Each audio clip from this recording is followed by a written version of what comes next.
He looked at me with those hopeful eyes. I need to go, he said. Right then, my heart sank. We're expecting our first baby. We've been waiting for this moment for so long, and now he might miss it. He's in the final stage of his career training. This opportunity, it's a big deal for him. A one-time chance to attend an instructor training. It's the kind of thing that could set him up long-term. But it's not the only way. There are other paths, just not as quick or as grand. And here's the kicker. The training, it's during the exact week our baby is due. He'd have to travel out of state for an entire week. He told me he'd let me decide, but he also said missing it could impact his career. That planted doubt in my mind. Could I really be the one holding him back? He said he'd probably feel some animosity if he didn't go. I felt torn. I told him, I can't get past you missing the birth. We've been looking forward to this. I want him there. I need him there. He said, there's not much I can do during the birth. I get it practically, but emotionally, it's huge for me. I feel stuck. If he goes, I'll be hurt. Can I ever fully get over it? If he stays, will he resent me forever? I can see both sides. That's what makes it so hard. Am I being unreasonable? Wanting him there no matter what? It's a one-time career opportunity, but it's also the birth of our child. I'm lost, I'm scared, and I'm confused. What would you do? How would you feel? Was I wrong for wanting him to choose us?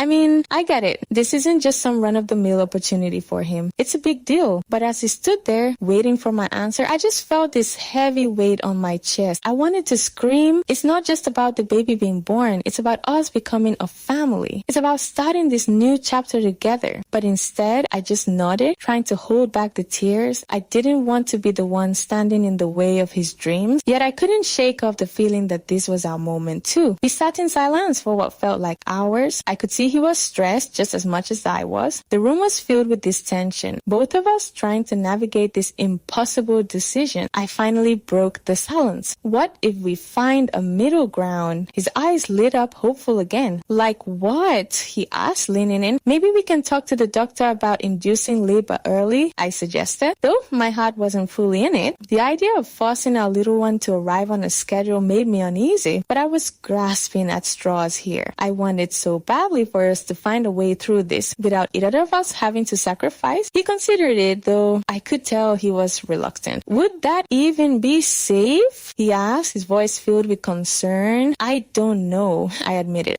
But it could be worth discussing, right? He nodded slowly, weighing the options in his mind. It wasn't perfect, but it was something. At least it felt like we were trying to find a solution together, rather than being on opposite sides of this decision. We agreed to talk to the doctor, see what was possible. It was a small step, but it was better than the stalemate we had been in. As we left it there for the night, I could tell he was still wrestling with the decision. And truth be told, so was I. But at least now, it felt like we were navigating this together. The next day, we made the call to the doctor. My heart was pounding as I explained the situation, hoping for some guidance. The doctor listened patiently, then explained the risks and possibilities. It was a lot to take in, and it didn't make the decision any easier. After the call, I looked at my husband. So what do you think? I asked, bracing myself for his response. I still want to be there, he said, almost pleading, but this opportunity, I don't know what to do. And there we were, back to square one. But at least we were talking, trying to find a path that didn't feel like a compromise of everything we both held dear. I guess that's all we could do for now. Keep talking, keep trying, and hope that somehow we'd find our way through this together. As the days ticked by, the weight of the decision sat heavily on both of us. Every time we talked, it felt like we were circling the same drain of uncertainty. Neither of us really able to let go of our positions. It was like being caught between two waves, each pulling in a different direction. One night, as we sat in the dim light of our living room, I finally let my guard down. You know, I never imagined it would be this hard, I admitted, my voice barely above a whisper. He reached for my hand, squeezing it gently. I know, I didn't either.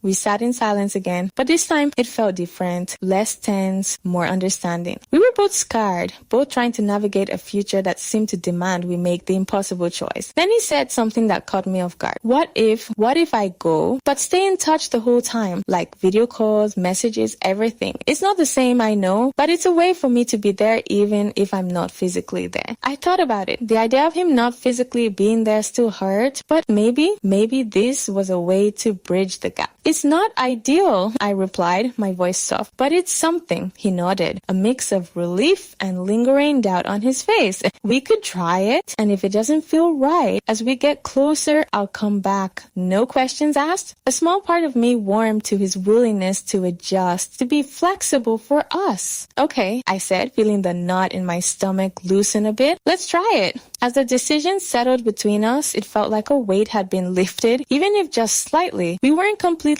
out of the woods, but at least we were moving forward together, trying to balance our needs and hopes. In the following days, we set up everything we could think of. We practiced video calls, arranged for my mom to be with me just in case, and even packed his bags with a mix of clothes and baby things just in case he had to turn right back around. And then the day came. It was like any other morning, except it wasn't. We hugged tightly at the door, neither of us really wanting to let go. Promise me you'll call as soon as anything happens, he said, his voice thick with emotion. I promise, I replied, trying to sound more confident than I felt. And you promise to be on the first flight back if I need you.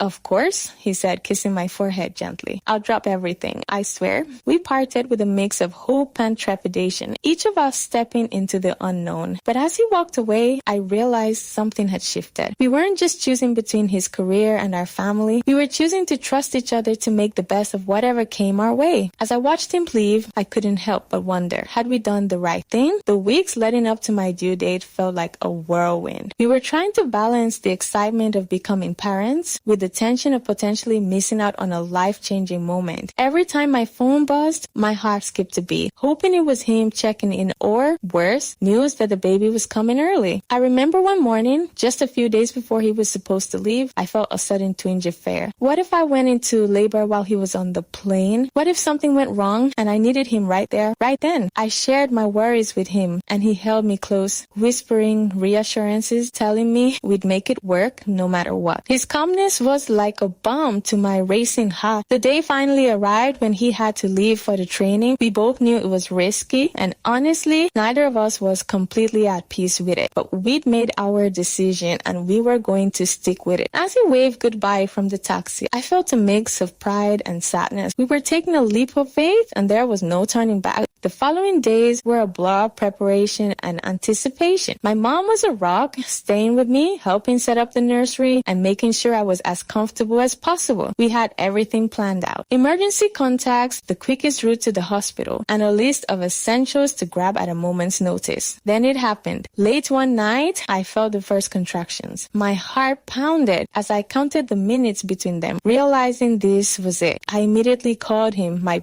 voice trembling with excitement and fear. It's happening, I said, trying to keep my voice steady. He was on the next flight, just as he promised. We stayed connected the entire time, his voice in my ear, calming me, cheering me on as I headed to the hospital. It wasn't the same as having him beside me, but knowing he was doing everything he could to get back was enough to keep me going. The labor was long and exhausting, but in those moments, I felt a strange kind of peace. I was surrounded by love. My mom, the nurses, and even through the phone, my husband. It was like we'd somehow managed to be together, even when we were miles apart. Finally, just as the sun was rising, our baby arrived. It was the most incredible, overwhelming moment of my life. And then, just an hour later, he walked through the door, disheveled and breathless, but there, right there, he made it just in time to hold our baby, tears in his eyes, whispering words of love and awe. In that moment, I knew we'd made the right choice for us. It wasn't perfect, but we'd navigated the impossible together. We trusted each other and found a way to be both present and supportive, even when it seemed like everything was pulling us apart.